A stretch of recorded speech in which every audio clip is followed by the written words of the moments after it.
الله أبدا والصلاة والسلام على من لا نبي بعد أما بعد قال الله تعالى في كتابه القديم والفرقان المجيد بعد أعوذ بالله من الشيطان الرجيم بسم الله الرحمن الرحيم سبحانك لا علم لنا إلا ما علمتنا إنك أنت العليم الحكيم وقال الله تعالى في آية أخرى لقد من الله على المؤمنين إذ بعث فيهم رسولا من أنفسهم يتلو عليهم آياته ويزكيهم ويعلمهم الكتاب والحكمة صدق الله العلي العظيم. قال النبي صلى الله عليه وسلم من تهاون نفلا فقد ضيع السنة ومن تهاون سنة فقد ضيع الفرض وكما قال رسول الله صلى الله عليه وسلم. கண்ணியத்திற்கும் மிக்க மரியாதைக்கும் உரிய பெரியோர்களே, சகோதரர்களே, சிறப்பு மிகு மீலாது நபி விழா எம்பெருமான் ஸல்லல்லாஹு அலைஹி வஸல்லம் அவருடைய 1500வது பிறந்த தின விழாவின் சீரிய தலைமையிலே இருக்கிற சங்கைக்குரிய உலமா பெருமக்களே, மேடையிலே அமர்ந்திருக்கிற நமது நகரத்தை சார்ந்த பல மஸ்ஜிதுடைய பொறுப்புதாரிகளே, முன்னால் எனக்கு முன்னால் அமர்ந்திருக்கிற பாசத்திற்கும் மிக்க அன்பிற்கும் உரிய ஈமானிய சொந்தங்களே, அல்லாஹ் நம் அத்துணை பேர்களையும் சொர்க்கத்திலே ஒன்று சேர்ப்பானாக. சுந்தர நபி ஸல்லல்லாஹு அலைஹி வஸல்லம் அவர்கள் நம்மை எல்லாம் சொர்க்கத்திற்கு அழைத்தார்களே, அதற்கு ஒரு வழியை காண்பித்தார்களே, அந்த வழியில் நடக்கிற பக்குவத்தை நம் உள்ளங்களுக்கு அல்லாஹ் தருவானாக. ஷைத்தானுடைய நஃப்ஸுடைய சேஷ்டைகளை விட்டெல்லாம் நம்மை பாதுகாத்து ஏந்தல் பெருமான் ஸல்லல்லாஹு அலைஹி வஸல்லம் ஏக்கத்தோடு எதை பதிவு செய்து சென்றார்களோ அதை எடுத்து நடந்து அவர்களின் கரம் பிடித்து அவர்களுக்கு நெருக்கமாய் ஜன்னத்துல் ஃபிர்தௌஸின் உயர்ந்த நிஅமத்தை அனுபவிக்கின்ற நிரந்தரத்தை அல்லாஹ் எனக்கும் உங்களுக்கும் வழங்கிடுவானாக. நமது பிள்ளைகள், நம்முடைய மருமக்கமார்கள், நம்முடைய பேர குழந்தைகள், நம்முடைய வழிமார்களுக்கும் அந்த உயர்ந்த ஸ்தானங்களை அல்லாஹ் சொந்தமாக்குவானாக என்று துஆ செய்தவனாக. மரியாதைக்குரியோர்களே, அண்ணலம் பெருமான் ஸல்லல்லாஹு அலைஹி வஸல்லத்தின் மீலாது விழா உலகம் முழுக்க பேசப்பட்டு கொண்டிருக்கிற விழா. அண்ணலம் பெருமான் பிறந்ததற்கு பிறகுதான் அவருடைய மீலாது. இன்று அவர்கள் பிறந்த 1500 வருடங்கள் கழிந்திருக்கிறது என்று உலகம் பேசுகிறது. ஆனால் இந்த உலகத்திலே ஒரு குழந்தை பிறப்பதற்கு முன்னால் பேசப்பட்ட எதிர்பார்க்கப்பட்ட குழந்தைகள் 3 நபர்கள். இந்த 3 நபர்களைத்தான் உலகம் பெரிதாய் எதிர்பார்த்தது. அவர் பிறப்பதற்கு 300 வருடங்களுக்கு முன்னால், அவர் பிறப்பதற்கு 400 வருடங்களுக்கு முன்னால், அவர் பிறப்பதற்கு 600 வருடங்களுக்கு முன்னால். இல்லை இல்லை, முதல் மனிதனாய் இந்த உலகத்திலே அவதரித்த ஹஸ்ரத் ஆதம் அலைஹிஸ்ஸலாத்து வஸ்ஸலாம் அவர்கள் தொடர்ந்து அத்துணை பேர்களும் பேசப்பட்ட எதிர்பார்க்கப்பட்ட ஒரு குழந்தை முஹம்மதுர் ரசூல் ஸல்லல்லாஹு அலைஹி வஸல்லம். ஹஸ்ரத் ஆதம் அலைஹிஸ்ஸலாத்திலே இருந்து இந்த உலகம் பேசியது. ஒரு குழந்தை வரப்போகிறது, ஒரு இறுதி தூதர் வரப்போகிறார், அவரது பெயர் அஹ்மத் முஹம்மது என்று இருக்கும், அவர்கள் இப்படி இருப்பார் அப்படி இருப்பார் என்று ஆதத்தில் தோன்றி இன்று வரையிலும் இல்லை இல்லை, இந்த உலக அழிவு வரையிலும் அந்த குழந்தையை முஹம்மது ரசூல் ஸல்லல்லாஹு அலைஹி வஸல்லம் அவர்களை எதிர்பார்த்து பேசியது உண்டு. இன்றும் எதிர்பார்க்கிறோம். எங்கள் பெருமான் ஸல்லல்லாஹு அலைஹி வஸல்லத்தை கனவிலே தரிசிக்க மாட்டோமா? எங்களது நாயகம் ஸல்லல்லாஹு அலைஹி வஸல்லத்தை நேரிலே சந்திக்க மாட்டோமா? எங்களது நாயகத்தின் சிபாரிசோடு சொர்க்கத்தின் உயர்ந்த ஸ்தானத்திற்கு சென்று விட மாட்டோமா என்ற எதிர்பார்ப்பு உலகம் முழுக்க இருக்கிறது. மரியாதைக்குரியவர்களே, முதல் விஷயமாய் சொல்லி விடுகிறேன். உலகத்தில் எதிர்பார்க்கப்பட்ட 3 குழந்தைகள், அது முதலாக பெரும் எதிர்பார்ப்பு, பெரும் தாக்கத்தை உண்டாக்கியவர்கள் முஹம்மதுர் ரசூல் ஸல்லல்லாஹு அலைஹி வஸல்லம். எல்லா நபிமார்களும் பேசினார்கள், எல்லா நபியுடைய உம்மத்தும் பேசினார்கள். எந்த அளவிற்கு நடந்தது என்றால், அண்ணலம் பெருமான் ஸல்லல்லாஹு அலைஹி வஸல்லம் பிறப்பதற்கு ஒரு 400-500 வருடங்களுக்கு முன்னால் அதுவரையிலும் அவரது பெயரை இந்த உலகம் சூட்டி மகிழல. அதுவரையிலும் வாழ்ந்த நபிமார்கள் இறுதி தூதர் வருவார் வருவார் என்று பேசிக்கொண்டே சென்றார்கள். ஆனால் பெருமானார் ஸல்லல்லாஹு அலைஹி வஸல்லம் பிறக்க போகிறார் என்ற அந்த காலம் அண்மித்த பொழுது கிட்டத்தட்ட கிபி 500 வருடங்களுக்கு முன்னால் 571 ஏப்ரல் மாதம் 22ஆம் தேதி திங்கட்கிழமை அதிகாலை முஹம்மது ரசூல் ஸல்லல்லாஹு அலைஹி வஸல்லம் அவர்கள் மக்காவிலே பிறக்கும் பொழுது அனாதை குழந்தையாக பிறந்தார்கள்.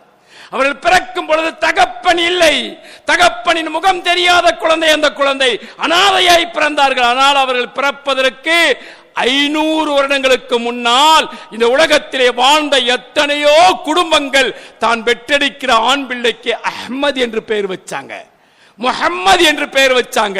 ஏன் தெரியுமா? அந்த இறுதி தூதர் முஹம்மது ரசூல் ஸல்லல்லாஹு அலைஹி வஸல்லம் எனது பிள்ளையாயிருக்கட்டும், எனது மகனாயிருக்கட்டும் என்று உலகம் பேசியது, உலகம் எதிர்பார்த்தது, பெயர் வைத்து மகிழ்ந்தார்கள். அதற்கு முன்னால் இந்த உலகத்திலே ஹஸ்ரத் மூசா அலைஹிஸ்ஸலாத்து வஸ்ஸலாம் அவர்களை பற்றி எச்சரிக்கை கொடுத்த காரணத்தினால் ஃபாரோன் மன்னன் ஃபிரௌன் 2ஆம் ரம்சஸ் என்று சொல்லப்படுகிற அல்லாஹ்வினால் நீ உலகத்தின் அத்தாட்சி, இந்த உலக அழிவு வரையிலும் உன்னுடைய உடம்புக்கு அழிவு இல்லை என்று குர்ஆனின் மூலமாய் சொல்லப்பட்டு அவனது உடம்பு இன்று வரையிலும் பாதுகாக்கப்பட்டுக் கொண்டிருக்கிறது. எகிப்தின் மா மன்னன் அவன் தன்னுடைய ஆட்சி அதிகாரம், தன்னுடைய உயிர், தன்னுடைய உணர்வுகளுக்கு பிறக்கப் போகிற குழந்தை ஒன்று மிகப்பெரிய கேடை உருவாக்கப் போகிறது என்று தெரிந்ததற்கு பிறகு தன்னுடைய நாட்டிலே ஒன்றல்ல இரண்டல்ல 60,000 ஆண் குழந்தைகளை கொலை செய்தான். காரணம், அந்த நபி வந்துவிடக்கூடாது, அவர் பறந்துவிடக் கூடாது, அந்த மூசா பிறந்துவிடக் கூடாது. எனவே என்னுடைய ஆளுமைக்குள்ளே இருக்கிற அத்துணை கற்பனைகளையும் நீங்கள் கூர்ந்து நோக்குங்கள். பிறக்கின்ற குழந்தை அது ஆண் குழந்தையாக இருந்தால் கொலை செய்து விடுங்கள். எதிர்பார்க்கப்பட்ட மிகப்பெரிய எதிர்பார்ப்பினால் அந்த ஒரு குழந்தை பிறக்க கூடாது என்பதற்காக 60,000 ஆண் குழந்தைகளை கொன்றானே ஃபாரோன் மன்னன். ஆனால் ஹஸ்ரத் மூசா அலைஹிஸ்ஸலாம் அவர்கள் பிறந்து வந்தார்கள். உலகத்திலே எதிர்பார்க்கப்பட்ட 2வது குழந்தையாய், மிக பெரும் பேசப்பட்ட குழந்தையாய் ஹஸ்ரத் மூசா இருந்தார்கள் என்றால் 3வது குழந்தை யார் தெரியுமா? இந்த வருடம் ரபீல் ஆகிர் மெய்நிலை கண்ட ஞானி முஹையத்தீன் அப்துல் காதிர் ஜைலானி கத்தஸல்லாஹு சிர்ரல் அஸீஸ் அவர்கள் பிறப்பதற்கு 300 வருடங்களுக்கு முன்னால் இந்த உலகத்திலே வாழ்ந்த பா யஸீத் பிஸ்தாமி என்ற மிகப்பெரிய இறைநேச செல்வர், அவர்கள் பிறப்பதற்கு 200 வருடங்களுக்கு முன்னால் வாழ்ந்த இறைநேசர்கள், 100 வருடங்களுக்கு முன்னால் வாழ்ந்த இறைநேசர்கள் அவர்கள் வாழ்ந்த காலத்திலே சொன்னார்கள், ஞான சூரியன் ஒன்று, அற்புத குழந்தை ஒன்று பிறக்கப் போகிறது.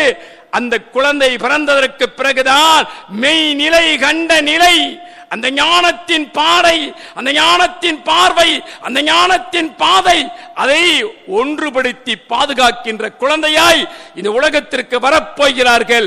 அவர்கள்தான் முஹையத்தீன் அப்துல் காதிர் ஜைலானி கத்தஸல்லாஹு சிர்ரல் அஸீஸ் என்று பேசப்பட்டு இன்று வரையிலும் உலகம் புகழ்ந்து கொண்டிருக்கிறது.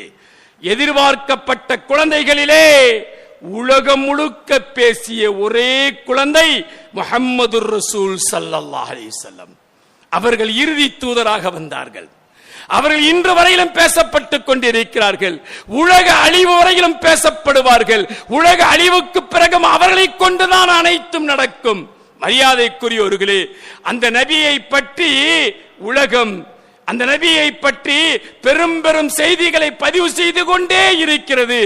எனக்கு முன்னால் தொகுப்பாக, எனக்கு முன்னால் ஒரு முன் ஏற்பாடாக சிறப்புரைக்கு முன்னால் ஒரு செய்தியை சொல்லுகிறேன் என்று எங்களது அன்பு சகோதரர் அல்ஹம்துலில்லாஹ் அவருடைய அனுபவம் பேசுகிறது.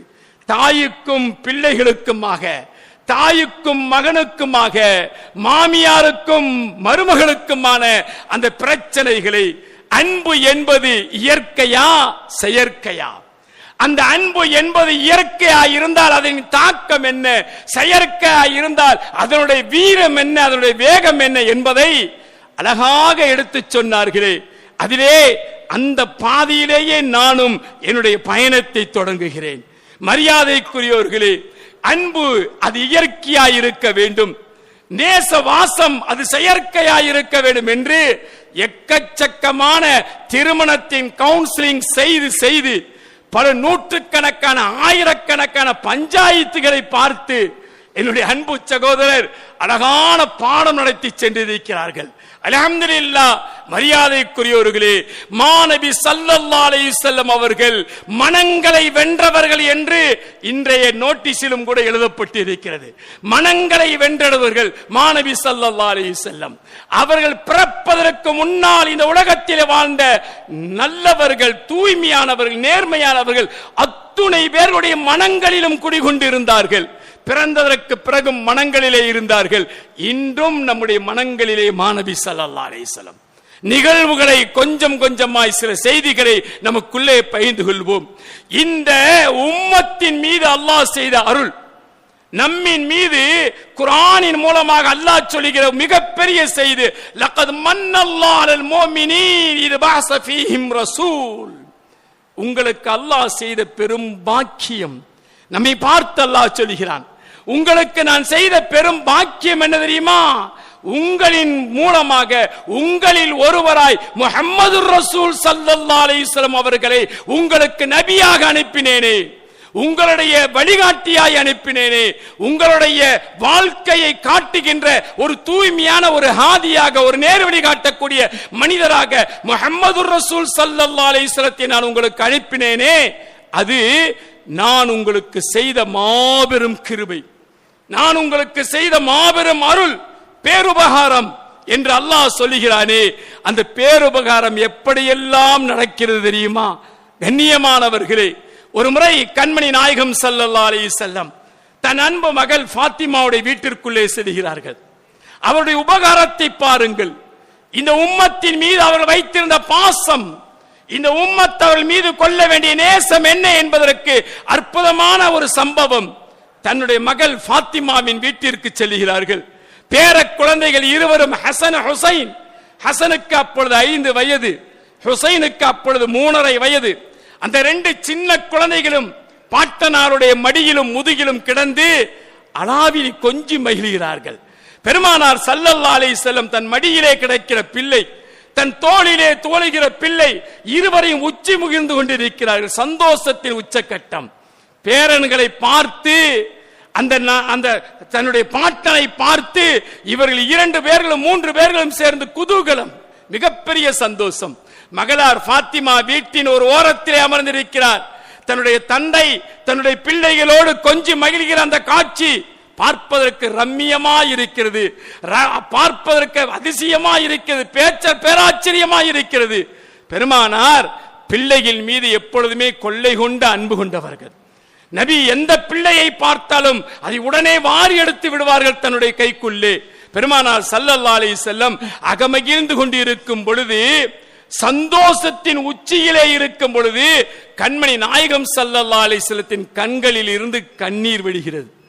ஹஜ்ரத் ஃபாத்திமா, நீங்கள் அல்லாஹ்விடத்திலே துஆ செய்யுங்களே, அந்த துஆவின் மூலமாய் என் பிள்ளைகளுக்கு உயிர் பிச்சை பெற்று தாருங்கள் என்று கேட்டு கதறி அழுது நின்ற பொழுது, ஃபாத்திமா அல்லாஹ்விற்காக பொறுமையா போயிடுங்க மகளே. ஃபாத்திமா, அல்லாஹ்வுடைய தக்தீரை ஏத்துக்கங்க. தக்தீரிலிருந்து உங்களை நான் மாற்றி வேறொரு இடத்திற்கு அழைத்து செல்ல விரும்பல. அல்லாஹ்வுக்காக பொறுமையா போயிருங்க. நான் அல்லாஹ்வின் தக்தீரை பொருந்திக் கொண்டேன், நான் என் பேர குழந்தைகளுடைய நிலையை பொருந்திக் கொண்டேன். நமக்குத்தான் வரலாறு தெரியுமே, ஹஸரத் ஹசன், ஹஸரத் ஹுசைன், அந்த 2 பெருமக்களும் எப்படி கொலை செய்யப்பட்டார்கள். நமக்குத்தான் வரலாறு தெரியுமே. நடந்ததே, இந்த உலகத்திலே நடந்தது. ஹசன் ரலியல்லாஹு தஆலாவுடைய 3வது மனைவி அவர்களுக்கு உணவிலே நஞ்சை கொடுத்து அவரை சாகடித்தாள், அவர்களை ஷஹீதாக்கினாள். மனைவியினால் கொலை செய்யப்பட்ட மகத்துவமிக்க மனித புனிதர் ஹஸரத் ஹசன் ரலியல்லாஹு தஆலா 3வது மனைவியின் மூலமாக. அதே மாதிரியாக ஹஸரத் ஹுசைன் ஈராக்கிலே இருக்கிற கர்பலாவுடைய அந்த போர்க்களம், அந்த போர்க்களத்தின் ஓரத்திலே ஓடிக்கொண்டிருக்கிற நதி ஃபிராத் நதி, நதியிலே தாகம் எடுத்து ஓடி போய் தண்ணீர் குடிக்க நெருங்கிய பொழுது தூரத்தில் இருந்து ஷிம்ர் என்பவன் எறிந்த அம்பு ஒன்று குரவலியை குத்தி கீழே விழுக்காட்டியது. அது மட்டுமல்ல, அடுத்த நொடியிலே ஓடி வந்தவன் ஷிம்ரு அவருடைய தலையை துண்டாக்கி ஹசரத் ஹுசைன் ரலியல்லாஹு தஆலா உடம்பு தனி, அவருடைய தலை தனி. கர்பலா போர்க்களத்திலே இன்றும் கர்பலாவிலே ஹசரத் ஹுசைன் ரலியல்லாஹு தஆலா உடம்பு அடக்கம் செய்யப்பட்டிருக்கிறது. ஆனால் அவருடைய தலை எங்க இருக்கிறது தெரியுமா? அவருடைய தலையை கொண்டு வந்தான் எகிப்திற்கு, கைரோவுக்கு கொண்டு வந்தான். கைரோவிலே அடக்கம் செய்யப்பட்டிருக்கிறது அவருடைய தலை. எங்கே இருக்கிறது? ஈராக்கில் இருந்து கிட்டத்தட்ட 1000 கிலோமீட்டர் தூரத்திலே எகிப்திலே கொண்டு போய் அவருடைய தலையை அடக்கம் செய்யப்பட்டிருக்கிறது என்றால் தக்தீருடைய விலை, தக்தீருடைய நிலை அது. ஹஜரத் ஃபாத்திமா துடிக்கிறார்கள், கதறுகிறார்கள். அண்ணல் பெருமான் ஸல்லல்லாஹு அலைஹி வஸல்லம் கடைசி வரையிலும் மகளிடத்திலே மறுத்து பேசி நிறைவாக சொன்னார்கள், மகளே ஃபாத்திமா, அந்த துஆக்களை நான் யாருக்காக வைத்திருக்கிறேன் தெரியுமா? என்னையும் பார்க்காமல் உன்னையும் பார்க்காமல், என்னின் மீதும் உன்னின் மீது முஹப்பத் கொண்ட ஒரு வாழ்க்கை துன்யாவுல வாழப் போற என் உம்மத், என்னுடைய உம்மத் பெரும் பெரும் பாவிகளாய் இருப்பார்கள், பெரும் பெரும் தவறுகளை செய்தவர்களாக இருப்பார்கள், வரம்பு மீறியவர்களாக இருப்பார்கள், அழிச்சாட்டியம் செய்தவர்களாக இருப்பார்கள். லா இலாஹ இல்லல்லாஹ் முஹம்மது ரசூலுல்லாஹ்வை தவிர வேற எந்த நல்லதும் இல்லாத கூட்டம் கூட என்னுடைய உம்மத்திலே இருக்கும். அதையெல்லாம் கொண்டு போய் சொர்க்கம் சேர்க்கணும்மா, அதையெல்லாம் கொண்டு போய் சொர்க்கம் சேர்க்கணும். அதற்காக நான் அதை தயாரித்து வைத்திருக்கிறேன், அதற்காக அதை நான் பாதுகாத்து வைத்திருக்கிறேன். அந்த பாதுகாப்பான அந்த துஆவிலே நீ பங்கு கேட்காதே. என் பேர குழந்தைகளுடைய தக்தீர் நடக்கட்டும், ஷஹீதாகட்டும் அவர்கள், நீ பொருந்திக் கொள்ளம்மா. துனியா அழிந்து போகக்கூடியது, என் பேர குழந்தைகள் ஷஹாதியத்தில் வந்து சேரட்டும் அல்லாஹ்விடத்திலே. ஆனால் அந்த துஆவுல பங்கு கேட்காத தாயே, பங்கு கேட்காத. யோசியுங்கள், மரியாதைக்குரியவர்களை யோசியுங்கள். நாம் பிறக்கல, ஆனால் பெருமானார் ஸல்லல்லாஹு அலைஹி வஸல்லம் நம் மனங்களை வென்றெடுத்தார்கள்.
கண்ணியமானவர்களே, கொஞ்சம் அந்த நிகழ்வை யோசித்து பாருங்கள். ஒரு தகப்பனாக, ஒரு பாட்டனாராக, ஒரு தந்தை இடத்திலே ஒரு மகள் கதறுகிற கதறலை நாமும் வாழ்கிறோம். இந்த உலகத்திலே பிறந்திருக்கிறோம், வாழ்ந்து கொண்டிருக்கிறோம். நம்மை சுற்றிலும் உறவுகள். ஒரு பிள்ளைக்காக நாம் படுகின்ற பாடு, ஒரு மனைவிக்காக, ஒரு தாய்க்காக, ஒரு தகப்பனுக்காக, ஒரு சகோதரனுக்காக நாம் கொள்கிற நேசபாசம், நாம் உழைக்கின்ற உழைப்பு, நாம் ஓடுகின்ற ஓட்டம், நாம் நம்முடைய நேரங்களை எவ்வளவு செலவழிக்கிறோம். கொஞ்சம் யோசித்து பாருங்கள். அனைத்தும் என் மகளுக்காக, அனைத்தும் என் மனைவிக்காக, அனைத்தும் என் மகனுக்காக. ஆனால் அருள்மறை குர்ஆன் சொல்லுகிறது, யௌம யஃபிருல் மர்உ மின் அஹீஹி வ அபீஹி வ உம்மிஹி வ ஸாஹிபதிஹி வ பனீஹி. நீண்ட நெடிய சம்பவமாக நாளைய மறுமையில் உலகத்திலே நீ வாழுகிற வாழ்க்கையை கொஞ்சம் இடைபாட்டுப்பார். உலகத்திலே நீ வைக்கிற நேசத்தை கொஞ்சம் யோசித்துப்பார். உலகத்தை நீ கொண்டிருக்கிற அன்பை, காதலை, பாசத்தை, நேசத்தை நீ என்ன நினைக்கிறாயோ, உன் தியாகத்தை, உன் உழைப்பை அனைத்தும் இடைபட்டுப்பார். நீ உன்னை நேசிக்கிறாய், உன் சகோதரனை, உன் தாயை, உன் தந்தையை, உன் மனைவியை, உன் மக்களை, உன்னுடன் பிறந்தவர்களை, நீ பெற்றவர்களை, உன் தலைமுறையை நேசிக்கிறாயே. இந்த நேசம் எல்லாம் நாளைய கியாமத்தில் என்ன தெரியுமா? அனைத்தும் வேஷம், அனைத்தும் வேஷம். ஒன்றும் ஒன்றுக்கும் பிரயோஜனம் இல்லை. குர்ஆன் சொல்லுகிறது, 30ஆம் ஜுஸுடைய 3வது சூரா, யௌம யஃபிருல் மர்உ மின் அஹீஹி. சுப்ஹானல்லாஹ், சுப்ஹானல்லாஹ். நாளைய மஹ்ஷர் மைதானத்தில் சகோதரன் ஒருவனை உடன் பிறந்தவர் யார் பார்த்தாலும் சரி, பார்த்த நொடியிலே பறந்து போயிருவாங்க. யாரையாவது பார்த்துட்டா பார்த்த நொடி ஓடிடுவாங்க. பெத்த தாய் ஓடிடுவா, பெத்த தகப்பன் ஓடிடுவான், கட்டிய மனைவி, கட்டிய கணவன், பெத்த புள்ள, பேர குழந்தைகள், உன் சொந்த பந்தம் அனைத்தும் ஓடும். லிக்குல்லி இம்ரின் மின்ஹும் ஸக்னுன் யுக்னி. சுப்ஹானல்லாஹ், சுப்ஹான். குர்ஆன் சொல்லுகிறது, அனைத்தும் ஓடி ஒளியும், அனைத்தும் ஓடி ஒளியும். ஏன் சொல்லுகிறான் தெரியுமா? அல்லாஹ் நம்மை கூப்பிடுகிறானாம், நம்மில் ஒருவரை அழைப்பானாம், அழைத்து சொல்லுவானாம், மனிதா உன்னுடைய நன்மையும் தீமையும் நிறுக்கப்பட்டு விட்டது, சரிசமமாயிருக்கிறது. உன் நன்மையும் தீமையும் மிகச் சரியாயிருக்கிறது. உன்னை நான் சொர்க்கம் அனுப்ப விரும்புகிறேன். அல்லாஹ் சொல்லுவான், உன்னை நான் சொர்க்கம் அனுப்ப விரும்புகிறேன். ஆனால் ஒரே ஒரு வேலை மட்டும் நீ செய்ய வேண்டும். ஒரு சுப்ஹானல்லாஹ், ஒரு அல்ஹம்துலில்லாஹ். முழு இந்த மஹ்ஷருக்கும் போ. உன் சொந்த பந்தம் எல்லாம் இருக்கிறாங்க தானே, உன் கட்டியவர், நீ கட்டியது, நீ பெத்தது, உன்னை பெத்தது, உன்னுடன் பிறந்தவர்கள் எவ்வளவு பேர் இருக்கிறாங்க.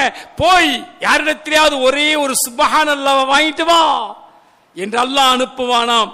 அப்படி அனுப்பும் பொழுது நாம் வருவோம், நாம் தேடுவோம், நம்பிக்கையோடு வருவோமாம். குர்ஆன் சொல்லுகிறது, நம்பிக்கையோடு நீ போவாய். போகும் பொழுது சகோதரனை பார்த்த மாத்திரத்திலே உடன் பிறந்தவர்கள், மனைவியை பார்த்த நொடியில் கணவன், கணவனை பார்த்த நொடியில் மனைவி, பிள்ளைகள் பெற்றோரை பார்த்த சொந்த பந்தங்கள், நட்பு வட்டாரம் அனைத்தும் ஓடி ஒளிஞ்சிரும்.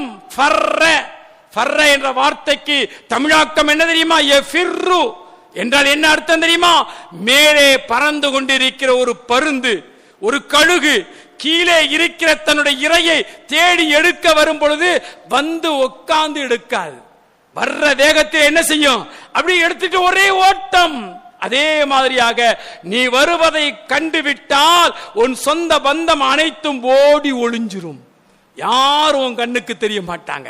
முழு மஹ்ஷரையும் சுத்தி விட்டு அல்லாஹ்விடத்தை நாம் போய் நிற்கும் பொழுது, அப்பொழுது ரப்பு கேட்பானா, வாங்கிட்டியா என்று கேட்கும் பொழுது ரப்பிடத்தை நாம் சொல்லுவோமாம், என் சொந்த பந்தம் யாருமே இல்லையே நாயனே என்று சொல்லும் பொழுது எல்லாத்தையும் இன்னும் திருப்பி கொண்டு முன்னாடி நிறுத்துமா அல்லாஹ்.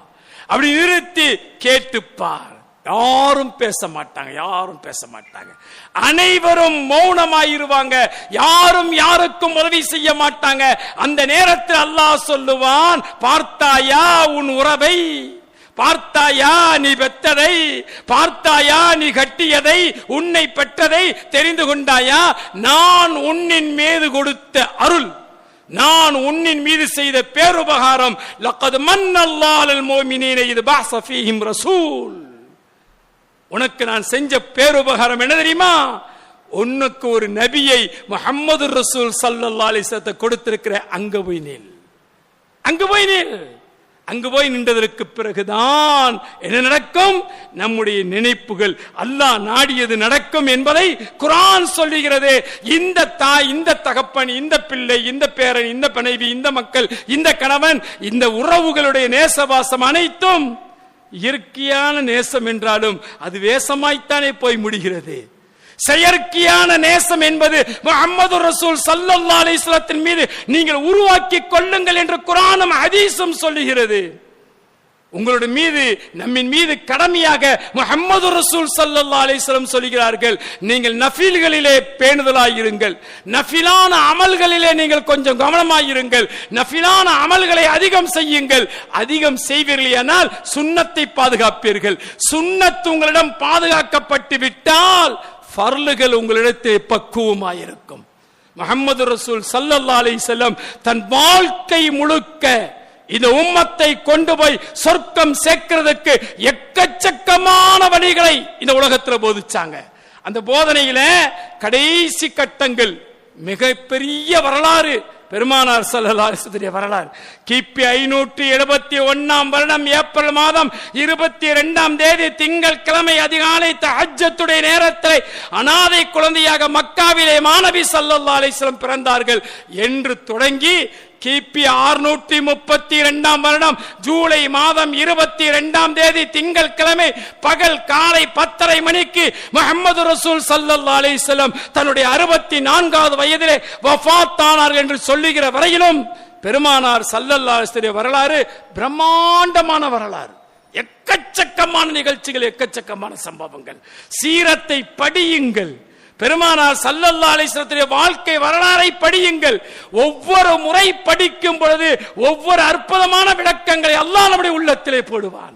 அதிலேதான் அன்பு வெளியேறும், அதை கொண்டுதான் நேசம் வரும், அதை கொண்டுதான் பாசம் வரும்.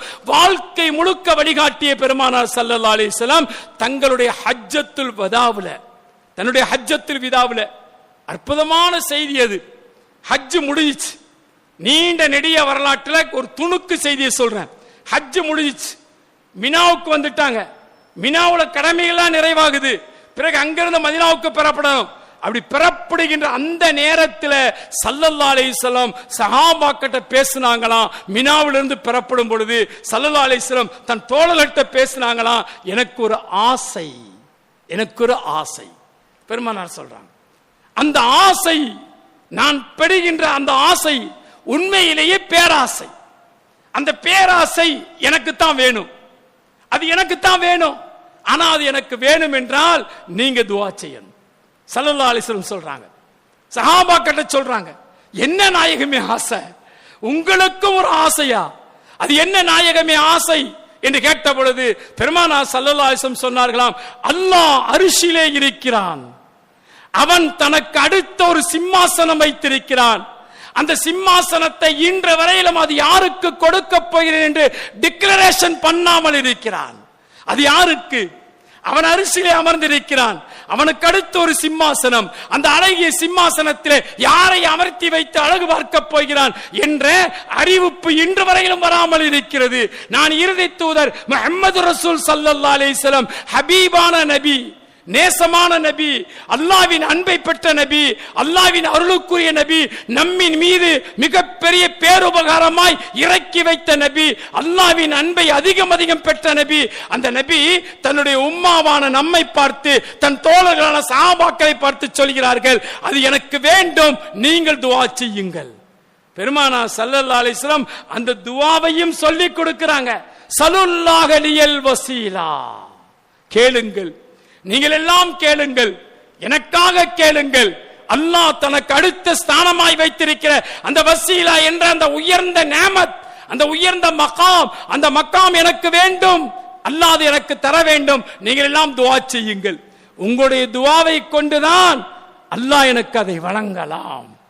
நீங்கள் துஆ செய்வதோடு மட்டும் இல்லாமல் என் உம்மத்திடம் சொல்லுங்கள், என் உம்மத் துஆ செய்ய வேண்டும். என் உம்மத் துஆ செய்ய வேண்டும். என் உம்மத்தின் துஆவின் பரக்கத்தினால் அல்லாஹ் அதை எனக்கு வழங்குவான் என்ற நம்பிக்கை எனக்கு இருக்கிறது. பெருமானார் ஸல்லல்லாஹு அலைஹி வஸல்லம் தங்களுடைய அந்திம நாட்களிலே இன்னமும் கொஞ்ச நாளிலே உலகை விட்டு புறப்பட போகிறார்கள் என்ற நிலை இருந்த பொழுது இந்த உம்மத்திடத்தில் எடுத்து சொன்ன விஷயம் அது. எனக்காக துஆ செய்ய சொல்லுங்கள். நாமும் துஆ செய்கிறோம் தெரியுமா? அது அந்த துஆ என்ன துஆ என்பது தெரியுமா? நாமும் துஆ செய்கிறோம். உலகமே துஆ செய்கிறது. இன்று வரையிலும் கேட்டுக்கொண்டிருக்கிறார்கள். பாங்குனுடைய துஆ, பாங்குனுடைய துஆ எத்தனை பேருக்கு தெரியும்? அல்லாஹ் குர்ஆனிலே அண்ணன் பெருமான் ஸல்லல்லாஹு அலைஹி வஸல்லத்துக்கு கொடுத்த வழங்கிய அருட்கொடைகளை எல்லாம் பேசி வருகிறானே. வல சௌஃப யுதீக ரப்புக ஃபதர்தா, நாளைய கியாமத்திலே உங்களுடைய உள்ளம் போதும் என்று சொல்லும் வரையிலும், உங்களுடைய உள்ளம் பொருந்திக் கொள்ளும் வரையிலும் உங்களிடம் நான் விசாலமாக நடந்து கொள்வேன் நாயகமே. அல்லாஹ் குர்ஆன்ல சொல்றானே, விசாலமா நடந்துக்குவேன் நாளைய மறுமையிலே. அந்த விசாலத்தை பெற்றுவிட வேண்டும் என்பதற்காக பேரன்பமிக்க பெருமான் ஸல்லல்லாஹு அலைஹி வஸல்லம் என் உம்மத்திடம் சொல்லுங்க, என் உம்மத்து துஆ செய்ய சொல்லுங்க. அந்த துஆவையும் கற்றுக் கொடுத்தாங்க. அல்லாஹும்ம ரப்ப ஹாதிஹி தஅவத்தத் தாயிம், பாங்குடைய துஆ ஓதுறமா இல்லையா? اللهم رب هذه الدعوة قائمة آتي سيدنا محمد وسيلة والفضيلة والدرجة العالية الشريفة وبعثه مقام محمود. ஓதுறமா இல்லையா? ஒவ்வொரு நாளும் ஓதுகிறோம். ஒவ்வொரு நாளும் 5 நேர தொழுகை உலகமே ஓதுகிறது. உலகமே ஆத்தி சய்யதினா, எங்களின் தலைவருக்கு கொடுத்து விடு நாயனே, அல் வசீலா, அந்த வசீலா என்ற உயர்ந்த ஸ்தானத்தை நீ வழங்கிடு நாயனே. நம்மை கேட்க சொன்னார்கள், நாம் கேட்கிறோம். சொன்னது 1400 வருடங்களுக்கு முன்னால் முஹம்மது ரசூல் ஸல்லல்லாஹு அலைஹி வஸல்லம் தன்னுடைய உலகத்துடைய வாழ்க்கையின் அந்திம நாட்களிலே சொல்கிறார்கள், உலகமே துஆ செய்யுங்கள் எனக்காக. ஆனால் பெருமானாரை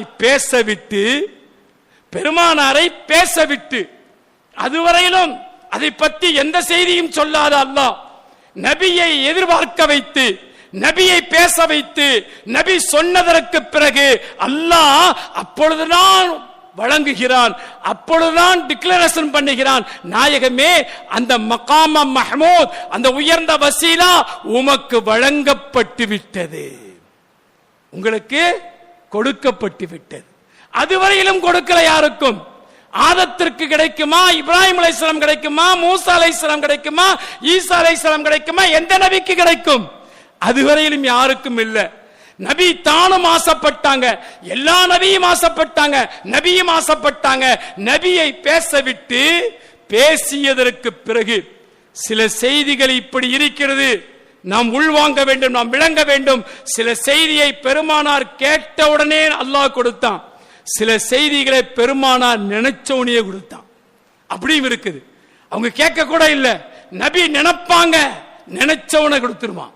நபி சிந்திப்பாங்க, சிந்தித்தவனே கொடுத்துருவான். நபி துஆ செய்வாங்க, துஆ செஞ்ச அந்த நொடியிலே கிடைச்சு போயிடும். அப்படியும் எக்கச்சக்கமான சம்பவங்கள். ஆனால் அதற்குள்ளே இப்ப போக முடியாது. இப்பயே 3/4 மணி நேரம் ஓடி போச்சு.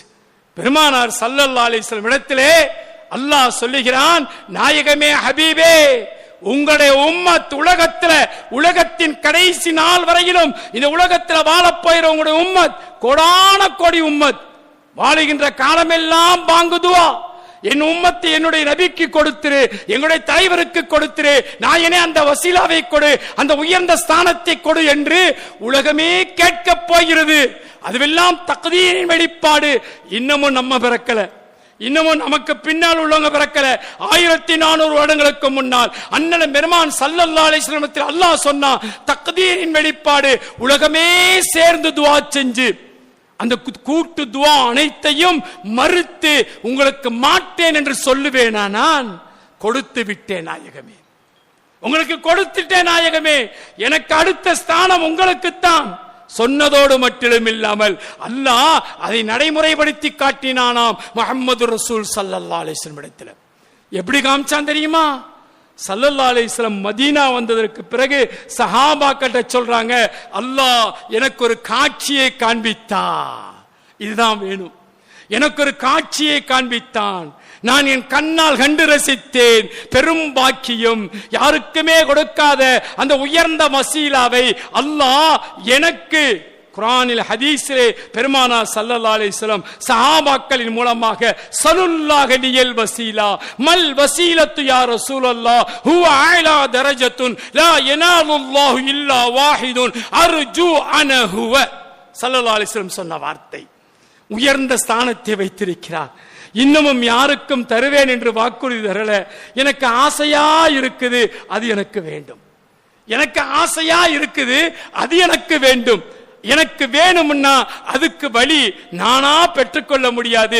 நீங்கள் எல்லாம் துஆ செய்யுங்க, நீங்கள் எல்லாம் துஆ செய்யுங்க. யார் வரையிலும் பேசினார்கள்? நம்ம வரையிலும் பெருமானார் பேசினாங்க. நம்மள்ட்ட சொல்லி இருக்கிறாங்க, எனக்காக துஆ செய்யுங்க. கொஞ்சம் யோசிச்சு பாருங்க, பாங்கு துஆ எவ்வளவு பேர் ஓதுறோம்? எத்தனை பேர் ஓதுறோம்? கொஞ்சம் யோசிச்சு பாருங்க. பாங்கு காதுல விழுகுதுல, அல்லாஹும்ம ரப்ப ஹாதிஹி தஅவத் தாமா, எத்தனை பேர் சொல்றோம்? ஆத்தி சய்யிதுனா முஹம்மதின் வசீலா, என்னுடைய நபிக்கு கொடுத்துற வசீலாவை எத்தனை பேர் துஆ செய்றோம்? ஆனால் இந்த துஆக்களின் பரக்கத்தினால் அதை வழங்கி விட்டேன் என்று சொன்ன அல்லாஹ் அந்த காட்சியை தத்ரூபமாய் பெருமானார் ஸல்லல்லாஹு அலைஹி வஸல்லம் விவரிக்கிறான். ஸல்லல்லாஹு அலைஹி வஸல்லம் சொன்னார்கள், ஹஸ்ரத் ஜிப்ரீல் என்னிடம் வந்து காண்பித்தார்கள். மஹ்ஷர் பெருவெளி, மஹ்ஷர் மைதானம், உலகமே ஒன்று கூடி நிற்கிறது. உலகமே ஒன்று கூடி நிற்கிறது. மஹ்ஷர் நிறைந்து போயிருக்கிறார்கள். கேள்வி கணக்குகள் இன்னும் தொடங்கவில்லை. அவரவர் நிலையிலே இருக்கிறார்கள். அல்லாஹ் தன்னுடைய அரிசியிலே இருக்கிறான். நாம் எல்லாம் மஹ்ஷர் மைதானத்திலே இருக்கிறோம். 70,000 திரைகள் அவனுக்கு மக்களுக்கு மத்தியிலே இருக்கிறது. முதல் வேளையாக அல்லாஹ் என்னை அழைத்து அந்த மகாம், அந்த உயர்ந்த வசீலா, அந்த உயர்ந்த ஸ்தானத்திலே என்னை அழைத்து அமர வைப்பதற்கு அல்லாஹ் மலக்குகளை அனுப்புகிறான். மஹ்ஷர் மைதானத்தே மக்களோடு மக்களாய் நானும் நின்று கொண்டிருக்கும் பொழுது என்னை அழைக்கப்படுகிறது. அல்லாஹ் தன்னுடைய அரிசியிலே இருக்கிறான். பக்கத்திலே என்னை அமர்த்தி வைப்பதற்கு அழைக்கப்படுகிறேன், அழைத்து செல்லப்படுகிறேன். ஏறுங்கள் ஹபீபே, முஹம்மதே ரசூலே, என்னுடைய பாசத்திற்குரியவரே, ஏறி அமருங்கள் என்று அல்லாஹ் என்னை அழைத்து அங்கு அமரச் சொல்லுகிறான். அப்பொழுது நான் மறுத்து விட்டேன். கொஞ்சம் யோசிக்கணும். ஸல்லல்லாஹு அலைஹி வஸல்லம் சொல்றாங்க, ஏறி அமருங்கள், உங்களுக்கான ஸ்தானம், என் வாக்குறுதி நிறைவேற்றப்படுகிறது, ஏறி அமருங்கள் நாயகமே என்று சொன்ன பொழுது பக்கத்திலே போன பெருமானார் ஸல்லல்லாஹு அலைஹி வஸல்லம் அடுத்த சில ஸ்டெப்புகள் எடுப்பார்களேயானால் அந்த உயர்ந்த வசீலாவிலே, அந்த உயர்ந்த மகாமிலே, அல்லாஹ்வுக்கு அடுத்த ஸ்தானத்திலே அமர்ந்து விட முடியும். எல்லாம் திறந்திருக்கிறது, எல்லாம் தயாராயிருக்கிறது. ஏந்தல் பெருமான் ஸல்லல்லாஹு அலைஹி வஸல்லம் அல்லாஹ்வின் குர்சிக்கு முன்னால் போய் நின்று கீழே விழுவார்கள். சஜ்தாவிலே கீழே விழுவார்கள். விழுந்த மாத்திரத்திலே பெருமானார் ஸல்லல்லாஹு அலைஹி வஸல்லம் அழ ஆரம்பிச்சிருவாங்க. கேட்டது அவர்கள், அது வேணும் என்று விருப்பப்பட்டது அவர்கள், கொடுத்து விட்டேன் என்று அல்லாஹ்வும் வாக்குறுதி கொடுத்து அந்த காட்சியை தத்ரூபமாய் அவர்கள் கண்ணுக்கு முன்னால் காட்டி அவர்களை குதூகலப்படுத்தி ஏறி அமருங்கள் நாயகமே என்று சொல்லும் பொழுது மறுத்து விட்டு கீழே அங்கு ஏறாத நிலையிலே அல்லாஹ்வின் குர்சிக்கு கீழே சஜிதாவில் கிடந்து அழுகிறார்கள். அளவிட்டு அல்லாஹ், யா முஹம்மத் இர்ஃபா ரஸக், தலையை கொஞ்சம் தூக்குங்க, ஏன் அழுகிறீங்க, ஏன் அழுகிறீர்கள் என்று கேட்ட பொழுது பெருமானார் ஸல்லல்லாஹு அலைஹி வஸல்லம் அல்லாஹ்விடத்தில் பேசுவாங்களாம். இந்த பேச்சு தாங்க நமக்கு வேணும். அதற்கு பிறகு யார் எப்படி நடந்துக்கிறோமோ அவருடைய உள்ளத்திற்கும் அல்லாஹ்வுக்கும் மத்தியில் உள்ள விஷயம். பெருமானார் ஸல்லல்லாஹு அலைஹி வஸல்லம் அங்க பேசுவாங்களாம் அல்லாஹ்ட்ட, ரப்பே ரஹ்மானே, இந்த மகாம், இந்த உயர்ந்த ஸ்தானம் எனக்கு தானே? ஆமா, நான் தான் வாக்குறுதி கொடுத்தேனே, அதைத்தான் எல்லோரும் பார்த்து ரசிக்கிற நிலையிலே உங்களை ஏறி அமரச் சொல்கிறேனே, நீங்கள் இங்கு ஏற அமராமல் நீங்கள் இருக்கிறீர்களே கீழே, ஏறுங்கள் ஹபீபே, ஏறுங்கள் நாயகம் என்று சொல்ல அல்லாஹ்விடத்திலே அன்னலம் பெருமான் ஸல்லல்லாஹு அலைஹி வஸல்லம் சொல்லுவார்களாம், இந்த பாக்கியம், இந்த வாய்ப்பு, இந்த உயர்ந்த ஸ்தானத்தை எனக்கு நீ வழங்கியது என் உம்மத்தின் துஆவின் பரக்கத்தில் தானே, துஆவை கொண்டு தானே கொடுக்கிற. ஆமா, உங்களுடைய உம்மத்தின் துஆ. எத்தனை கோடிக்கணக்கான மக்கள், எத்தனை மில்லியன் அல்லது டிரில்லியன் கணக்கில் வருமா, எத்தனை துஆ. ஒரு நாளைக்கு 5 நேரம் ஒரு வருடத்துக்கு எத்தனை நாள், ஒரு வருடத்துடைய எத்தனை நேரம், ஒரு வயசுல நாம் வாழுகின்ற வாழ்க்கை ஒரு 60 வருட கால வாழ்க்கையில ஒரு 20 வருடத்தில் துவா செஞ்சிருக்க மாட்டோமா? ஒவ்வொருத்தரும் ஒவ்வொரு நொடியிலும் உலகம் முழுக்க பாங்கு சொல்லப்பட்டு இருக்குது. ஒவ்வொரு நொடியிலும் எங்கோ ஒரு இடத்திலே இந்த துவா ஓதப்பட்டு கொண்டே இருக்கிறது. அத்துணை துவாவும் சேர்ந்துதானே உங்களுக்கு இவ்வளவு உயர்ந்த ஸ்தானத்தை நான் வழங்கி இருக்கிறேன், கொடுத்து விட்டேனே, ஏறி அமருங்கள் என்று சொல்லும் பொழுது இத்தனை பேர்கள் செய்த துவாவுல என்னை ஏற்றி உட்கார வைக்கிறேன் என்று சொல்லுகிறாயே. என்னை படைத்தவனே ரப்பே ரஹ்மானே, துவா செய்த என் உம்மத்திலே பாவியான உம்மத்துக்கள் இருக்கத்தான செய்வாங்க. பாவியான உம்மத் இருக்கத்தான செய்யும். மஅசூமான உம்மத்துக்கள் இருக்கத்தான செய்வாங்க. மாபெரும் பாவிகள் இருக்கத்தான செய்வாங்க. ஆமா, இருக்கிறாங்க. அவர்கள் எல்லாம் நரகத்துக்கு நீ அனுப்புவீல, அவர்கள் எல்லாம் நீ நரகத்தில் போட்டு கொஞ்சம் கஷ்டப்படுத்துவீல. ஆமா, அதுவெல்லாம் உண்மைதானே, அதுவெல்லாம் தக்தீர் தானே. அன்னலம் பெருமான் ஸல்லல்லாஹு அலைஹி வஸல்லம் அப்பொழுது சொல்லுவார்களாம், கோடிக்கணக்கான துஆவின் பரக்கத்தினால் யாரெல்லாம் துஆ செஞ்சார்களோ அவர்களெல்லாம் கொண்டு போய் நரகத்தில் தள்ளிட்டு, அவர்களெல்லாம் கொண்டு போய் நெருப்புல தள்ளிட்டு நான் மட்டும் குதூகலமா ஏறி உட்கார்ந்துருவனா? நாயனே ஹபீபே, என்னால் அது முடியுமா என்று கேட்கும் பொழுது அல்லாஹ்வே அன்னலம் பெருமான் ஸல்லல்லாஹு அலைஹி வஸல்லம் ரഊஃபுன் அலைக்கும் முஹம்மதுர் ரசூலுல்லாஹ், குர்ஆன் அல்லாஹ் சொல்லும், வல்லதீன அஷித்தா அலல் குஃபார் ரஹமா. வார்த்தை என்ன வார்த்தை தெரியுமா? இந்த உம்மத்தின் மீது பைத்தியக்காரத்தனமான அன்பை கொண்டவர்கள் முஹம்மதுர் ரசூல் ஸல்லல்லாஹு அலைஹி வஸல்லம். இரக்கம் இரக்கம் இரக்கம், இவ்வளவு பெரும் இரக்கம் அவர்கள் இந்த உம்மத்தின் மீது வைத்த பாசத்தை போல, அவர்கள் இந்த உம்மத்தின் மீது வைத்த நேசத்தை போல எவரும் எவர் மீது வைக்க முடியாது. பைத்தியக்காரத்தனமான அன்பு வைத்தவர் அல்லவா அந்த முஹம்மது ரசூலுல்லாஹி ஸல்லல்லாஹு அலைஹி வஸல்லம். அல்லாஹ்விடத்திலே முறையிடுவார்களாம், நான் ஏறி அங்கு அமர வேண்டும் என்றால் ரப்பே ரஹ்மானே, அருள்மறை குர்ஆனிலே நீ சொன்னாயே, வல சௌஃப யுதீக ரப்புக ஃபதர்தா, உங்களுடைய உள்ளம் போதும் என்று சொல்லும் அளவுக்கு, உங்களுடைய உள்ளம் பொருந்திக் கொள்ளும் அளவிற்கு நான் வாரி வாரி கொடுப்பேன் என்று சொன்னீர்கள் அல்லவா? நாயனே, என்னை படைத்தவனே, என் உம்மத்திலே நீ யாரையெல்லாம் நரகவாதி என்று எழுதி வைத்திருக்கிறாயோ அந்த நரகவாதிகளில் பெரும் பாவம் செய்தவர்களை, அநியாயம் செய்தவர்களை அத்துணை பேர்களை மன்னித்து சொர்க்கம் அனுப்பாதவரை நான் அதிலே ஏறி அமர மாட்டேன், நான் அதிலே ஏறி உட்கார மாட்டேன் என்று சொல்லுகிறார்கள். என்றால் இந்த உம்மத்தின் மீது பெருமானார் ஸல்லல்லாஹு அலைஹி வஸல்லம் வைத்திருக்கிற பாசம் என்ன, நேசம் என்ன. அந்த அப்பேற்பட்ட நபியை நம்முடைய அருட்கொடையாக கொடுத்த அல்லாஹ் நம்மின் மீது என்ன அன்பு வைத்திருக்கிறான், என்ன அன்பு வைத்திருக்கிறான். சாரை சாரையாக நரகத்திற்கென்று எழுதப்பட்டவர்களை சாரை சாரையாக அல்லாஹ் சொர்க்கம் அனுப்ப கடைசியாய் ஒரு கட்டத்தில் இப்படி வந்து நிற்கும். எப்படி நிற்கும் தெரியுமா? அவருடைய உள்ளங்களிலே ஒரே ஒரு கடுகளவு மட்டிலும் நன்மை இருக்கும். முஸ்லிம்களில் ஒரு கூட்டம் இருக்கும், அவருடைய உள்ளத்திலே ஒரே ஒரு கடுகளவு மட்டும் நன்மை இருக்கும். அப்பேற்பட்டவர்களை அண்ணன் பெருமான அவர்களுக்கும் சிபாரிசு செய்வார்களாம். அப்பொழுது அல்லாஹ் சொல்லுவானாம், இல்லை, மன் கான ஃபீ கல்பிஹி ஹர்தலும் மின் ஈமான், ஈமானிலே இருந்து கடுகளவு நன்மை யாருடைய உள்ளத்திலாவது இருந்தால் அவங்களையும் சொர்க்கம் அனுப்பே ரப்பே ரஹ்மானே என்று கதறி நிற்கும் பொழுது அல்லாஹ் சொல்லுவானாம், இல்லை இல்லை, என் அருட்கொடையால் அவர்கள் சொர்க்கம் போக வேண்டும்.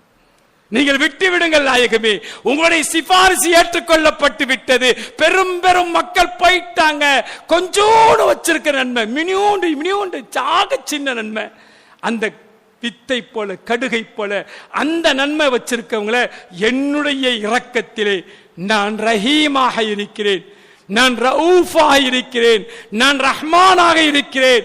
என்னுடைய ரஹ்மான், என்னுடைய ரஹீம், என்னுடைய ரഊஃப் என்ற தன்மையை கொண்டு அவர்களையும் சொர்க்கம் அனுப்பி விடுகிறேன். நீங்கள் ஏறி அமருங்கள், நீங்கள் ஏறி அமருங்கள் என்று சொல்லுவார்கள். ஏனால் அப்பொழுதுதான் பெருமானார் ஸல்லல்லாஹு அலைஹி வஸல்லம் வாக்குறுதிகளை பெற்றதற்கு பிறகுதான் அந்த உயர்ந்த மக்காமிலே நான் ஏறி அமர்வேன் என்பதை இந்த உலகத்தை பதிவு செய்து சென்றிருக்கிறார்கள் என்றால் அந்த அப்பேற்பட்ட நபியின் மீது நாம் கொள்ள வேண்டிய நேசம் என்ன, பாசம் என்ன? கொஞ்சம் யோசியுங்கள் பாசத்திற்குரியவர்களே. உஹது போர்க்களம் அற்புதமான களம், மிகப்பெரிய ஆச்சரியங்கள் நடந்த களம், மிகப்பெரிய இழப்புகளை சந்தித்த களம்.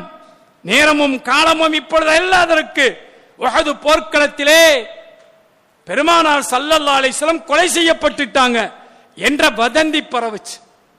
அந்த வதந்தியினால் அந்த போர்க்களத்தின் போங்கே மாறிடுச்சு. மதீனாவில் மஸ்ஜித் நபியிலிருந்து ஒரு 3-4 கிலோமீட்டர் தூரத்தில் மஸ்ஜித் நபியில 79ஆம் நம்பர் கேட், ஃபஹத் கேட் 29. 79 என்பது மக்காவில்.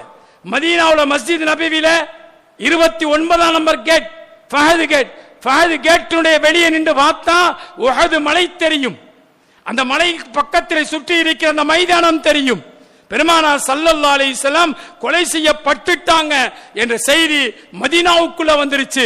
மதீனாவில் இருந்த ஆணு பெண்ணு எல்லாம் தலதறிக்க ஓடுறாங்க. போங்கு மாறிடுச்சு. சஹாபாக்களுக்கு பேரணிவு வந்துருச்சு. ஓடுறாங்க. அப்படி ஓடிய வரலாறுகளிலே ஒரு பெண்மணியுடைய தியாக வரலாறு. பெருமானாரின் மீது கொண்ட அன்பின் காரணம் என்ன? எப்பேற்பட்ட அன்பு நாம் என்ன வைத்திருக்கிறோம், நாம் என்ன நேசம் கொண்டிருக்கிறோம் என்பதற்காக சிந்தனைக்காக அந்த ஒரு செய்தியை மட்டும் சொல்கிறேன், கேளுங்கள். ஓடி வருகிற ஹமனா பின்த் ஜஹ்ஷ் பெருமானார் ஸல்லல்லாஹு அலைஹி வஸல்லம் மீது அன்பு கொண்ட எல்லோரும் அன்பாய் இருந்தார்கள். அல்லாஹ் நமக்கும் அந்த அன்பை நிரந்தரமாக ஆக்கி தருவானாக. நபியின் மீது நேசத்தை அல்லாஹ் நிரந்தரமாக நம்ம உள்ளத்திலே விதிக்குவானாக. நபியின் மீது அன்பு கொண்ட வாழ்க்கையை இனிவரும் நாட்களை அல்லாஹ் நமக்கு சத்தியமாய் தருவானாக, உண்மையாய் தருவானாக, அதில் நிரந்தரத்தன்மையை ஏற்படுத்தி தருவானாக. நபிக்காக வாழணும், நபிக்காக செய்யணும், நபிக்காக பேசணும், நபிக்காக விடணும். என் நபிக்கு இது பிடிச்சிச்சு செய்றேன், என் நபிக்கு இது பிடிக்கல விடுறேன், என் நபி வேணான்னு சொன்னாங்க விட்டுட்டேன், என் நபி செய்ய சொன்னாங்க செய்றேன். ஏதாவது ஒரு சுன்னத்தை பற்றி பிடியுங்கள், ஏதாவது ஒரு சுன்னத்தை. மன் அஹ்யா சுன்னதி இந்த ஃபசாதி உம்மதி. உங்களுடைய வாழ்க்கையில ஏதாவது ஒரு சுன்னத்தை பற்றி பிடிச்சீங்க, உலகம் கெட்டு போயிருக்கிறது, உலகம் கேடு கெட்டு போயிருக்கிறது. கேடு கெட்டு போயிருக்கிற இந்த காலத்திலே ஒரே ஒரு சுன்னத் பற்றி பிடியுங்க. என்ன நடக்கும் தெரியுமா? 100 ஷஹீதுகளுடைய நன்மையை பெறுவீர்கள், 100 ஷஹீதுடைய நன்மையை பெறுவீர்கள். காலம் கெட்டு போயிருக்கிறது, உலகம் கலிகாலமாயிருக்கிறது. இப்பேற்பட்ட காலத்திலே என்னின் மீது அன்பு கொள்ளுங்கள். அன்பு கொண்டால் என்ன நடக்கும் தெரியுமா? நீங்களும் நானும் நானும் நீங்களும் இரு விரல் ஒட்டி இருப்பதை போல் மறுமையிலே நெருக்கமாயிருப்போம். என்னுடைய சிபாரிஸ் உங்களுக்கு சொந்தமாகிவிடும். என்னுடைய பரிந்துரையின் மூலமாய் என் நெருக்கத்தை நீங்கள் பெற்று விடுவீர்கள். வாழ்க்கை கொஞ்ச காலம் சுன்னத்துகளை பற்றி பிடியுங்கள். பெருமானார் ஸல்லல்லாஹு அலைஹி வஸல்லம் சொல்லி சென்றார்கள். ஹமனா ஓடி வருகிறார். உஹது போர்க்களம் தலைதெறிக்க அங்கும் இங்கும் செதறி செதறி ஓடிட்டு இருக்கிறாங்க. எதிரிலே வந்த ஒரு சஹாபியை தடுத்து நிறுத்துகிறார்கள். ஹஜரத் ஹமனா, என்ன ஆனது? ஏன் இப்படி ஒரு விரண்டு ஓடுகிறீர்கள்? எங்கே வருகிறீர்கள்? தெரியல. என்ன, ஏன்? பெருமானார் கொலை செய்யப்பட்டுட்டாங்க, இந்த செய்தி காதுல விழுந்துச்சு. உயிர் பிழைத்தால் போதும் என்று ஓடி வருகிறேன் என்று சொன்ன பொழுது, நீங்க பார்த்தீங்களா நபி கொலை செய்யப்பட்டு கிடந்ததை நீங்க பார்த்தீங்களா? இல்ல, ஆனா ஹமனா ஒன்ன பார்த்தேன். என்ன பார்த்தீங்க? உங்களுடைய தந்தை ஜஹ்ஷ் கொலை செய்யப்பட்டு கிடந்ததை பார்த்தேன். இன்னா லில்லாஹி வ இன்னா இலைஹி ராஜிஊன். தகப்பனை இழந்து மீண்டும் தேடி ஓடுகிறார், நபியை தேடி ஓடுகிறார். அடுத்து ஒருவர் வருகிறார், தடுத்து நிறுத்திக்கிறார். எங்கே? நபி கொலை செய்யப்பட்டுட்டாங்க. கொலை செய்யப்பட்டு கிடந்ததை நீங்க பார்த்தீங்களா? இல்ல, ஆனா ஒண்ணு பார்த்தேன், உங்களுடைய சகோதரர் அப்துல்லா இப்னு ஜஹ்ஷ் கொலை செய்யப்பட்டு கிடந்ததை பார்த்தேன். இன்னா லில்லாஹி வ இன்னா இலைஹி ராஜிஊன். அடுத்து ஒருவரை தடுக்கிறார். அவர் சொல்லுகிறார், உங்களுடைய கணவர் முஸ்அப் இப்னு உமைர் கொலை செய்யப்பட்டு கிடந்ததை பார்த்தேன். இன்னா லில்லாஹி வ இன்னா இலைஹி ராஜிஊன். அடுத்து வருகிறார், அவரை தடுக்கிறார், அவரிடத்திலே பேசுகிறார். உங்களுடைய சிறிய தந்தை கொலை செய்ய அப்துல்லா கொலை செய்யப்பட்டு கிடந்ததை பார்த்தேன். இன்னா லில்லாஹி வ இன்னா இலைஹி. 6 இழப்புகளை சந்திக்கிறார் ஹஸரத் ஹமனா பின்த் ஜஹ்ஷ் ரலியல்லாஹு தஆலா. ஹஸரத் ரசூலுல்லாஹி ஸல்லல்லாஹு அலைஹி வஸல்லம் மனைவி ஸைனப் பின்த் ஜஹ்ஷ் ஒருத்தவங்க இருந்தாங்க. அவங்களுடைய சகோதரி தான் ஹமனா. ஹமனாவிற்கு உஹது போர்க்களத்தில் 6 இழப்பு. வரலாற்று பதிவு. உடன் பிறந்தவரை, பெற்றவரை, சிறிய தந்தையை, கட்டிய கணவனை, பெற்ற பிள்ளையை, ஒன்றல்ல இரண்டல்ல 6 இழப்புகள். 6 இழப்பையும் கடந்து அந்த உள்ளம் துடிக்கிறது. என்ன ஆனது என் ஹபீப் முஹம்மதுர் ரசூல் ஸல்லல்லாஹு அலைஹி வஸல்லத்தின் நிலை என்ன ஆனது? உஹது மைதானம் போனவர்கள் உண்டுதானே, உஹது மலையை பார்த்தவர் உண்டுதானே. இப்பொழுது கூட உஹது மலையில இப்படி ஒரு காட்சிங்க. இனி அடுத்து போறவங்களுக்கெல்லாம் அந்த நசீப் இருக்குது. இந்த மாசம் போயிட்டு வந்தவங்க அனுபவிச்சுட்டு வந்திருப்பாங்க. அல்லாஹ் சீக்கிரமா அந்த இடத்தை எல்லாம் போய் மீண்டும் மீண்டும் பார்க்கிற நசீபை தருவானாக. என்ன தெரியுமா, அந்த மலையினுடைய உச்சியிலே ஒரு பள்ளம் இருக்கிறது. அந்த மலையினுடைய உச்சியில ஒரு பள்ளம் இருக்கிறது. அந்த பள்ளத்திலே கிடந்த தண்ணீரிலே தான் பெருமானாருடைய அந்த வலது கன்னம் கிழிக்கப்பட்டு அந்த கன்னத்தினுடைய இரத்தத்தை கழுகிய தண்ணீர் அங்க இருக்குது. அந்த குழி இருக்கிறது. நபி கொஞ்ச நேரம் ஓய்வெடுத்த இடம் இருக்குது. பாத்திமா நாயகி பாய கொண்டு போய் கருக்கி சாம்பலை வச்சு அவருடைய அந்த காயத்துக்கு மருந்திட்ட இடம் இருக்குது. அந்த இடம் வரைக்கும் போறதுக்கு ஏற்பாடு பண்ணிருச்சு. இன்ஷா அல்லாஹ் அடுத்தடுத்து போனா பாப்பீங்க, ஆசைப்படுங்க, சீக்கிரமா போகணும் அந்த இடத்திற்கு. அல்லாஹ் நசீபை தருவானாக. அல்லாஹ் அந்த உயர்ந்த பாக்கியத்தை தருவானாக. உஹது போர்க்களம், உஹது மைதானம், உஹது என்ற அந்த மலை, அண்ணல் பெருமான் ஸல்லல்லாஹு அலைஹி வஸல்லம் ஒரு முறை அந்த மலையின் மீது ஏறி நிற்கிறார்கள். நபி ஏறி நின்ற பொழுது நபியோடு 2 பேர்கள் இருக்கிறார்கள். ஹஜரத் அபூபக்கர் சித்திக் ரலியல்லாஹு தஆலா, ஹஜரத் உமர் ஃபாரூக் ரலியல்லாஹு தஆலா, 3 பேரும் ஏறி நிற்கிறாங்க. ஏறி உச்சிக்கு போயிட்டாங்க. உச்சிக்கு போனவனே அந்த மலை என்ன செஞ்சுங்களா, ஒரு குலுங்குச்சு. எப்படி குதிரை குலுங்குது, ஒட்டகம் குலுங்கும்ல, சிலிர்க்கும்ல, ஒரு மாதிரி சிலிர்த்தது. சிலிர்த்த பொழுது பெருமானார் ஸல்லல்லாஹு அலைஹி வஸல்லம் தன்னுடைய வலது காலை அந்த மலை மீது அழுத்தி, யா உஹத் அமா தஅலிமி, உஹது உனக்கு தெரிய வேணாம், உன் மேல ஒரு நபியும் ஒரு சித்திக்கும் ஒரு ஷஹீதும் நிற்பதை தெரிய வேணாம். இங்கதான் ரசூலுல்லாஹ் ஒரு புது செய்தி சொன்னாங்க. அதுக்கு முன்னாடி அபூபக்கர் சித்திக் ரலியல்லாஹு தஆலா சித்திக்ங்கிற பேர் வந்துருச்சு, அது தெரியும் சஹாபாக்களுக்கு. ஆனால் உஹது மலையில பெருமானார் நிற்கும் பொழுதுதான் இன்னொரு செய்தி சொன்னாங்க. என்ன செய்தி சொன்னாங்கன்னா, உனக்கு மேல ஒரு நபி, ஒரு சித்திக்கு, அடுத்து யாரு, ஒரு ஷஹீத். அங்கதான் அறிவிப்பு வந்துச்சு, ரசூலுல்லாஹி ஸல்லல்லாஹு அலைஹி வஸல்லத்திற்கு பிறகு 2ஆம் கலீஃபா உமர் ரலியல்லாஹு தஆலா அன்ஹு தன்னுடைய ஆட்சி காலத்துல ஷஹாதியத் ஆகுவாங்க, ஷஹீத் ஆகுவாங்க.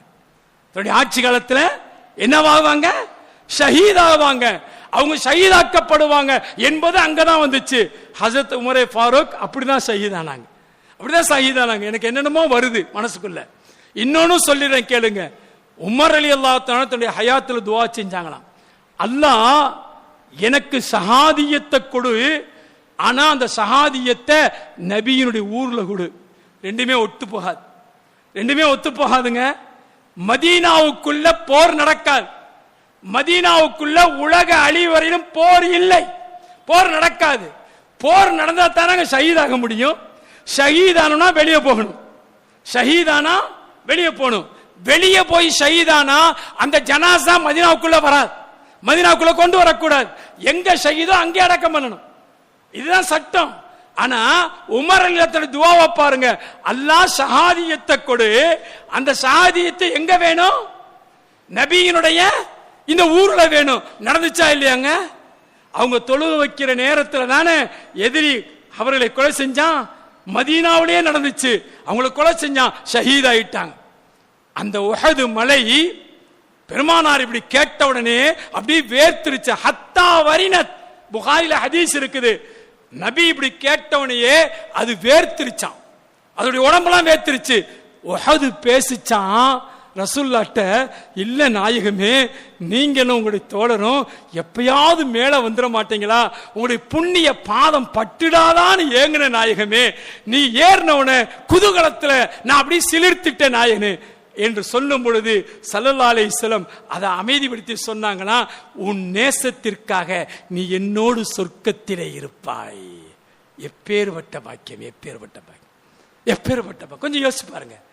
அது உயிரற்ற ஜட பொருள், ஒரு கல்லு. நபியை நேசிச்சு, நேசத்தின் பின்னணியில என்ன கிடைச்சிருச்சு? சொர்க்கம் சொந்தமாயிருச்சு. சொன்னார்கள் ரசூலுல்லாஹி ஸல்லல்லாஹு அலைஹி வஸல்லம், அல் வஹது யுஹிப்புனா நஹனு நுஹிப்புஹு. அது நம்மளை பிரியப்படுது, நாமும் அதை நேசிப்போமாக. உஹது போர்க்களம், ஹமனா ஓடி வந்து அங்கும் இங்கும் தேடுறாங்க. பெருமானார் மேல நிக்கிறாங்க. பெருமானாரை தூக்கிட்டு போயிட்டாங்க. உடம்பு காயப்பட்டு இருக்குது, அவங்களுடைய பல்லு ஷஹீதாயிருச்சு, கண்ணம் கிழிக்கப்பட்டு இருக்குது, மயக்கமுற்று இருக்கிறாங்க.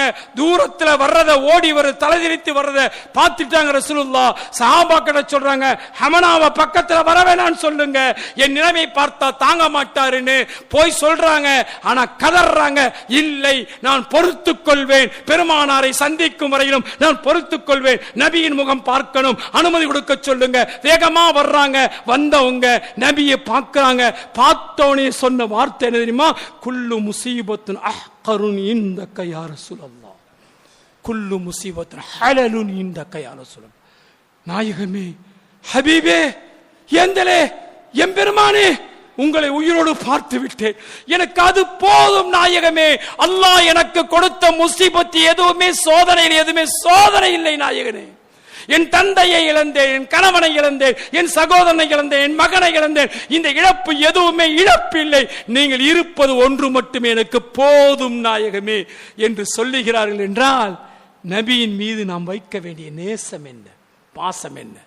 அல்லாஹ் இந்த உயர்ந்த நேசத்தை, பாசத்தை எனக்கும் உங்களுக்கும் நிரந்தரமாக ஆக்குவானாக. நபியை நேசிப்பவர்களாக நம்மை மாற்றித் தருவானாக. நபியினுடைய வரலாறை வாசிக்கக்கூடிய மக்களாக நம்மை அல்லாஹ் ஆக்குவானாக. நம்முடைய ஒவ்வொரு சொல்லிலும் செயலிலும் சுன்னத்தை பற்றி பிடித்து நபியின் நேசத்திற்கு உரியவர்களாக, பாசத்திற்கு உரியவர்களாக மாறி பெருமான் ஸல்லல்லாஹு அலைஹி வஸல்லத்துடைய உயர்ந்த அன்பை பெற்று, உயர்ந்த சிபாரிசை பெற்று நாளைய ஜன்னத்துல் ஃபிர்தௌஸிலே பெருமான் ஸல்லல்லாஹு அலைஹி வஸல்லம் நெருக்கம் பெற்ற உயர்ந்த ஸ்தானத்தை வாழுகின்ற அந்த நல்ல வாய்ப்பை அல்லாஹ் எனக்கும் உங்களுக்கும், நம்முடைய பிள்ளைகள், நம்முடைய பேரக்குழந்தைகளுடைய மருமக்கமார்கள், நம்முடைய வழிவார்களுக்கும் அல்லாஹ் தந்தருள் புரிவானாக. என் நெஞ்சம் நிறைந்த துஆக்களோடு வாய்ப்புக்கு நன்றி கூறி வார்த்தைகளை நிறைவுபடுத்திக் கொள்கிறேன். வாஹிரு தஅவானா அல்ஹம்துலில்லாஹி ரப்பில் ஆலமீன். அஸ்ஸலாமு அலைக்கும் வரஹ்மத்துல்லாஹி வபரகாத்துஹு. அலைக்கும் ஸலாம் வரஹ்மத்துல்லாஹி வபரகாத்துஹு. அல்ஹம்துலில்லாஹ். அன்பிற்குரியவர்களே, நான் ஏற்கனவே சொன்னது போலே மௌலானா அவங்க ஹஸரத் ஃபாத்திமா ரலியல்லாஹு அன்ஹா அவர்களுடைய வீட்டுக்கு அழைத்து சென்று அங்கிருந்து கர்பலா மைதானத்துக்கு போய், அங்கிருந்து கெய்ரோவுக்கு போய், கடைசி மஹ்ஷர் பெருவழிக்கு போய், அங்கிருந்து நம்ம திரும்ப மினாவுக்கு அழைத்து வந்து, திரும்ப உஹதுக்கு அழைத்து வந்து, அந்த இடத்திலே நாமும் பெருமானார் ஸல்லல்லாஹு அலைஹி வஸல்லம் அவர்களுடன் கலந்ததை போன்ற ஒரு நிகழ்வை ஏற்படுத்தி விட்டார்கள். அல்லாஹு தஆலா இந்த மஜ்லிஸையும் நாம் அனைவர்களையும், மேலும் உரையாற்றிய மௌலானா உலமாக்கள் மற்றும் நிர்வாக பெருமக்கள் அனைவரையும் பொருந்திக் கொள்வானாக. சிறப்புரையாற்றிய மௌலானா ஏஎஸ்எம் முஹம்மது ஹாரூன் தாவூதி ஃபாசிலே தேவபந்தி ஹஸ்ரத் அவர்களுக்கு நமது சின்ன பள்ளிவாசல் ஈதுகா பள்ளிவாசலினுடைய பொறுப்புதாரி சஃபியுல்லா கான் பச்சாபாய் அவர்கள் பொன்னாடை போர்த்தி கௌரவப்படுத்துவார்கள்.